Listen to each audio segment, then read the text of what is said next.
اب جو انہوں نے بنائے تھے کہ یہ علاقے ہیں امن کے گہوارے، ان ایک امن کے گہوارے کا حشر دیکھ لیا، نتیجہ کیا ہوگا؟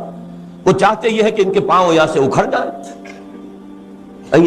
یستفزہم من الارض، یہاں سے یہ بھاگے، جان بچا کر بھاگے نکلے۔ 12 اس علاقوں کو انہوں نے خالی کرانا، اور اس کے بعد ان کا اگلا ہدف جو ظاہر بات ہے کہ یورپ کی سرزمین پر استنبول، اسلام بول کیسے برداشت ہوگا؟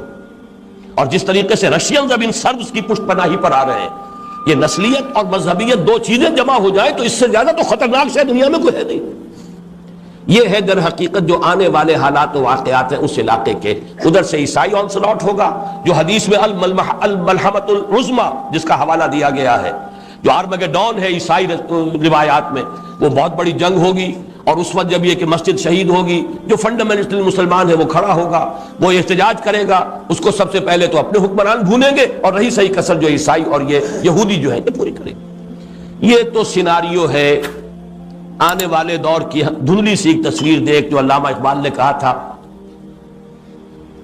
کھول کر آنکھیں میرے آئینہ افکار میں، آنے والے دور کی دھندلی سی ایک تصویر دیکھ۔ تو یہ احادیث سے جو نقشہ سامنے آتا ہے، اور اب تو معلوم ہوتا ہے کہ وہ حالات جو اسٹیج ہیز بین سیٹ، وہ سارے کے سارے معاملات آنے والے۔ اب آ جائیے جب کہ عالم اسلام کا قلب اور میسرہ تو اس حال میں ہے، گویا کہ اب ساری توجہ جو ہے اب ہماری مرکوز ہونی چاہیے اس کے دائیں بازو کی طرف، میمنہ دائیں بازو۔ یہ دائیں بازو کسی زمانے میں تو مسلسل تھا، ایران، افغانستان، ترکستان کے 2 حصے تھے، روسی ترکستان ہو گیا، بعد میں چینی ترکستان ہو گیا، پہلے تو یہ ایک ہی علاقہ تھا۔ ہندوستان بنگال سے ہوتا ہوا، برما سے ہوتا ہوا، پھر سیدھا چلا گیا، پھر یہ جاوا، سماٹرا، بورنیو، یہ سارا علاقہ جو اب ملائیشیا اور انڈونیشیا، یہ بڑا مسلسل رائٹ ونگ تھا عالم اسلام کا۔ لیکن یہ کہ اب بھارت درمیان میں ہے، جیسے خنجر کی شکل ہے اسرائیل کی، وہ عالم اسلام کے قلب میں پیوست ہے۔ نقشے میں جب بھی دیکھیں گے وہ خنجر نظر آئے گا، بعین ہی کشمیر کا وہ دستہ ہے، اور نیچے وہی ٹرائنگل جو ہے بھارت کی، وہ اس عالم اسلام کے میمنہ کے اندر، سینے کے اندر چونکہ نصب ہے، لہذا یہ 2 حصوں میں تقسیم ہو چکا ہے۔ نوٹ کر لیجئے، یہ پورا جغرافیہ اپنے ذہن میں جما لیجئے۔ ایک حصہ وہ ہے جسے ہم کہیں گے وسط ایشیائی مسلم بلاک، اس وقت نہیں ہے بلاک کی شکل میں، پوٹینشل بلاک ہے، جغرافیائی اعتبار سے بلاک ہے۔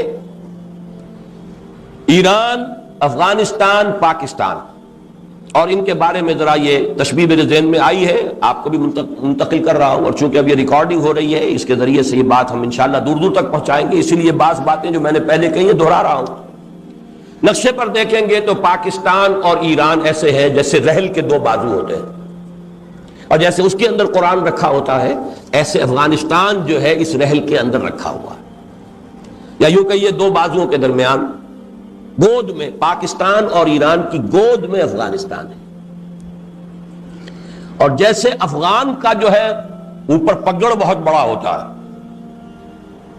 ضمیر جعفری صاحب کا شعر کوئی صاحب مجھے یاد کرا دے، بڑا پیارا شعر تھا افغان کے بارے میں کہ سر پہ لیے پھرتا ہے پورا افغانستان، اتنی بڑی پگڑی باندھی ہوتی ہے کہ پورا افغانستان معلوم ہوتا ہے کہ سر پہ اٹھائے پھر رہا۔ تو وہ جو پگڑی ہے ان 3 ملکوں کے اوپر، وہ ترکستان کے وہ علاقے ہیں، یہ سب شمال میں ہمارے، کہیں وہ ترہ بڑا نکل گیا ہے، قازقستان جو ہے وہ بہت دور تک نکل گیا ہے، باقی زیادہ تر علاقے جو ہیں وہ تو افغانستان کے، کچھ ایران کے کی شمال میں واقع ہیں۔ یہ ہے سینٹرل ایشیا کا مسلم بلاک، جغرافیائی طور پر تو اب بھی بلاک ہے، ویسے بلاک کی شکل میں نہیں ہے، لیکن ایک پوٹینشل بلاک کی حیثیت رکھتا ہے۔ اس کے بعد بھارت، ادھر چین، ان دونوں ملکوں کے بارے میں بھی ایک بات نوٹ کیجئے، جتنے مسلمان اس وقت پاکستان، افغانستان اور ایران میں ہیں، تقریباً اتنے ہی مسلمان بھارت میں، وہ ہے مائنورٹی، تعداد بھی نہیں ہے ذرا ان کی، اس لیے کہ وہاں کے لوگ کہتے ہیں کہ 20 کروڑ سے کم ہم نہیں، 18 سے تو لازماً کم نہیں، تو گن لیجئے ایران، افغانستان، پاکستان۔ اور جتنے مسلمان اس روسی ترکستان کے علاقے کے اندر آباد ہیں، اتنا ہی مسلمان تقریباً چینی ترکستان کے اندر آباد ہیں۔ تو یہ ایک تو ہے وہ بلاک، ان 4 حصوں کا کہیے، ویسے ممالک تو کئی بن جائیں گے، یہ ترکستانی ریاستیں تعداد میں تو کئی ہیں، لیکن 4 سمجھیے، ایران، افغانستان، پاکستان اور روسی ترکستان، یہ ایک بلاک ہے. ساتھ جو علاقہ ہے بھارت، اس میں 15 کروڑ 18 کروڑ یا 20 کروڑ مسلمان، ادھر تقریباً 7 کروڑ لگ بھگ جو ہیں وہ چینی ترکستان کے اندر. اس نقشے کو دین میں جب آئیے، اس کے بعد وہ مشرقی بازو ہے، اس کے بارے میں مجھے تفصیل سے زیادہ عرض نہیں کرنا. اس میں انڈونیشیا ہے. کہا یہ جاتا ہے کہ پوری دنیا میں مسلمان آبادی کا سب سے بڑا ملک. اس کو عیسائیت نے اس طرح ٹارگٹ کیا ہے، اتنے بڑے پیمانے پر مشنری ایکٹیویٹی ان کی ہے اور اتنے بڑے پیمانے پر کنورشن ہو رہی ہے، اور حکومت کی سطح پر اتنا تعاون ہے عیسائیوں کے ساتھ. مسلم فنڈامنٹلزم کو کرب کیا جاتا ہے کہ سنگ و خشت مقید ہے اور سگ آزاد، اور ساری سرکاری مشینری جو ہے وہ عیسائی مشنریز کو وہاں پر سپورٹ کرتی ہے. ان کا دعویٰ یہ ہے کہ اگلی صدی کے ربع اول کے اندر اندر عیسائی مشنری، باقاعدہ ان کے لیے ریٹن کلیمز ہیں، ہم انڈونیشیا کو خالص عیسائی ملک بنا لیں گے. ہوگا کیا یہ تو اللہ جانتا ہے، لیکن یہ کہ دعویٰ ان کا ہے.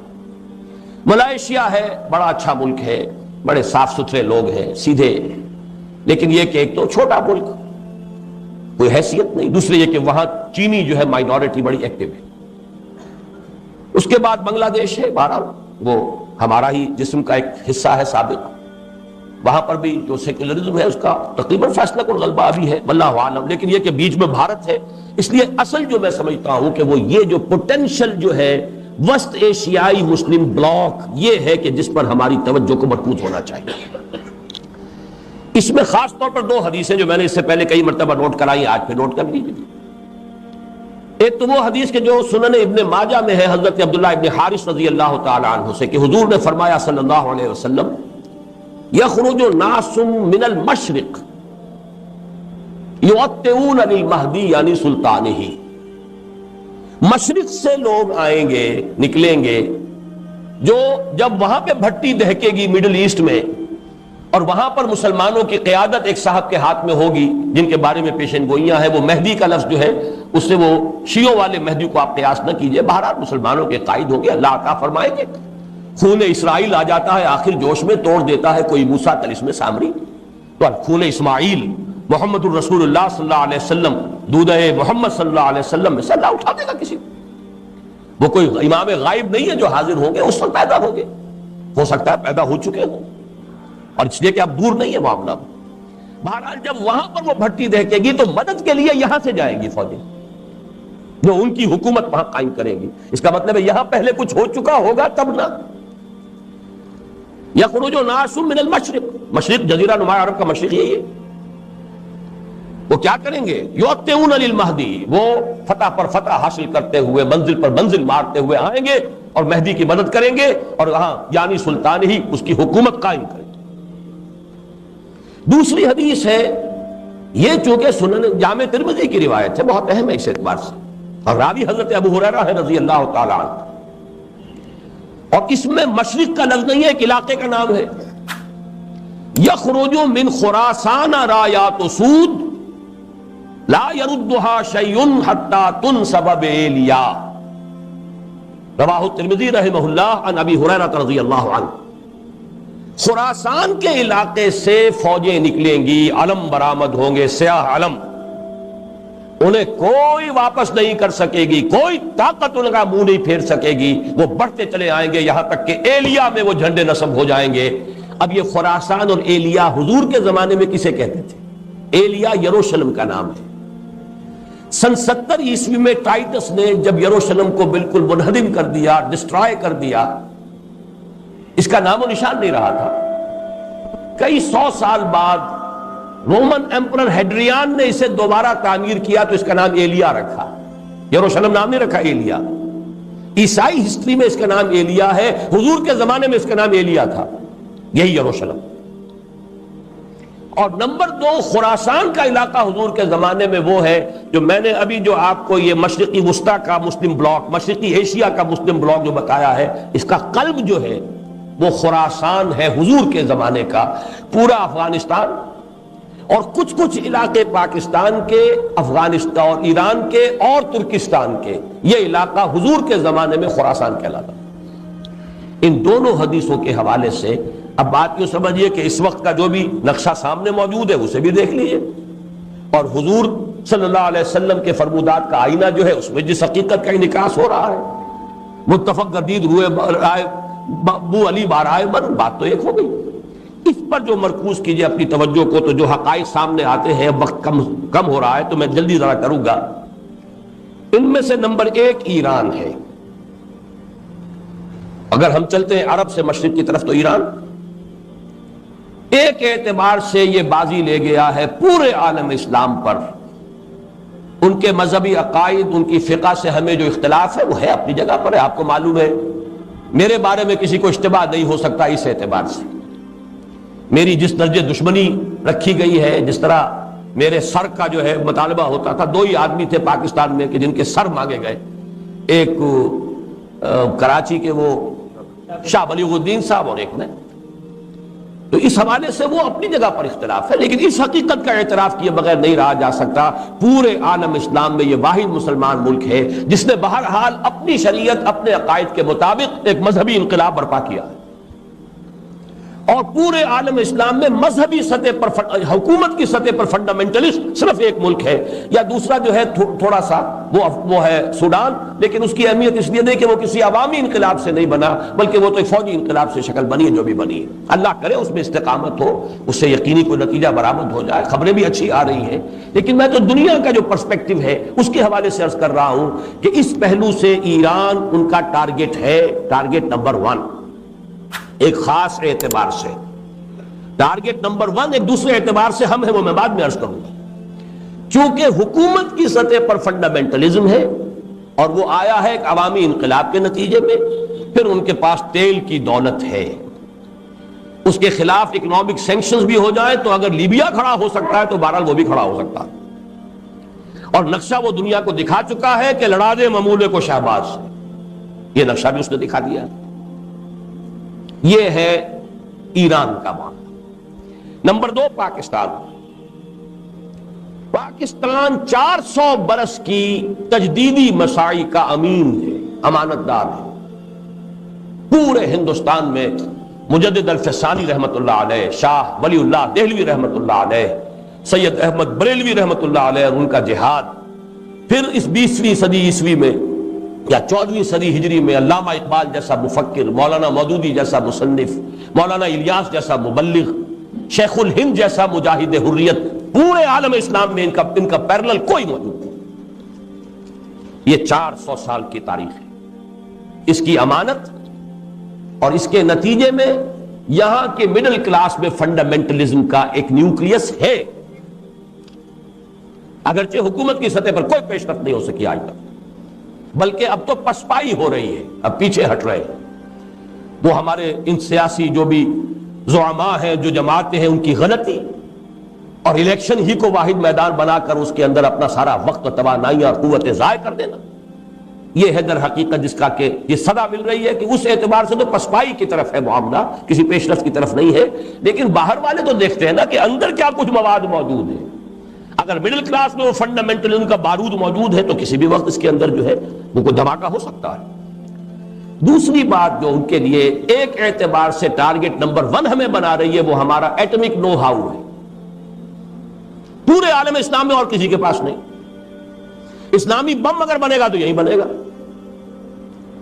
یہ ہے مختلف اسباب جس کے بنا پر ایران اور پاکستان کو آپ بریکٹ کر لیجئے، یہ اس نیو ورلڈ آرڈر یا آج کی میری گفتگو کے حوالے سے یہودی اور عیسائی گٹھ جوڑ کا جو ٹارگٹ نمبر 1 ہے، ایک اعتبار سے ایران ہے، ایک اعتبار سے پاکستان ہے۔ افغانستان میں 10 لاکھ سے زیادہ جانیں دی جا چکی ہیں، جو بھی ہوا ہے ہر طرح کے لوگ اس جہاد میں شامل تھے، پھر جو آپس کے اختلافات ہیں، اس جہاد فساد بن چکا ہے، لیکن اس سب کے باوجود نوٹ کر لیجئے یقیناً وہاں بہت سا خون نہایت خلوص کے ساتھ اور بہت سی جانیں نہایت اخلاص کے ساتھ دی گئی۔ ہو نہیں سکتا کہ یہ خون رنگ نہ لائے، اگرچہ سزا ہمیں مل رہی ہے اس غلطیوں کی جو کی گئی، تربیت کی طرف توجہ نہیں ہوئی، یا یہ کہ ایک امیر کے پیچھے جہاد نہیں کیا گیا۔ جہاد اسلامی کی شرط لازم ہے یہ ایک امیر کے اطاعت۔ ذرا سی خطا ہوئی تھی صحابہ کرام سے 35 صحابہ سے غزوہ احد میں، اور وہ سزا اللہ نے دی ہے کہ 70 صحابہ شہید ہو گئے۔ تو اگر صحابہ کو سزا دی اللہ نے تو ہمیں کیوں نہیں دے گا؟ وہ سزا مل رہی ہے۔ بہرحال یہ سزا کا وقت ختم ہوگا، لیکن اس وقت جان لیجئے جو پوٹینشل ہے وہاں اسلام کے لیے، یہ یو این او کے پیٹ میں جو درد اٹھتا ہے، یہ مستری صاحب کوئی ہے جو اس وقت پتہ نہیں کیا وہاں پر اپنا مستری پنا کر رہے ہیں. ظاہر بات ہے یو این او کا نمائندہ بطرس غالی کا نمائندہ آئے گا تو وہ تو اس آپس کے اختلافات کو اور بڑھائے گا. ان کے اپنے مقاصد ہیں، وہ مدد دیتے تو کسی وجہ سے دیتے ہیں. اب پھر مروڑ اٹھتا ہے ان کے پیٹ درد میں، جو پیٹ کے اندر مروڑ اٹھا ہے کہ پھر مدد آنی چاہیے، اتنے کروڑ ڈالر جو ہے وہ ڈیمانڈ کی گئی ہے کہ مدد ہونی چاہیے. بہرحال کچھ نہ کچھ وہ اپنا اس خیر کا پردہ ہے، اسی کے اندر اپنے شر کے جو مذموم عزائم ہے پورے کرتے ہیں. لیکن یہ کہ افغانستان کا مسئلہ یہ ہے، پاکستان اور ایران کے درمیان مفاہمت ہو جائے تو گود میں افغانستان رکھا ہے، پھر یہ کہ وہاں کا معاملہ بھی سلجھنے کا اور حل ہونے کا امکان زیادہ ہو جائے گا. اور اگر ان دونوں کے درمیان کے بھی کوئی مفاہمت نہیں ہوتی تو کوئی امکان نہیں. وہاں بھی آپ کو معلوم ہے جو مختلف فیکٹرز ہیں ان میں سے ایک شیعہ سنی فیکٹر بھی ہے وہاں کے فساد کا.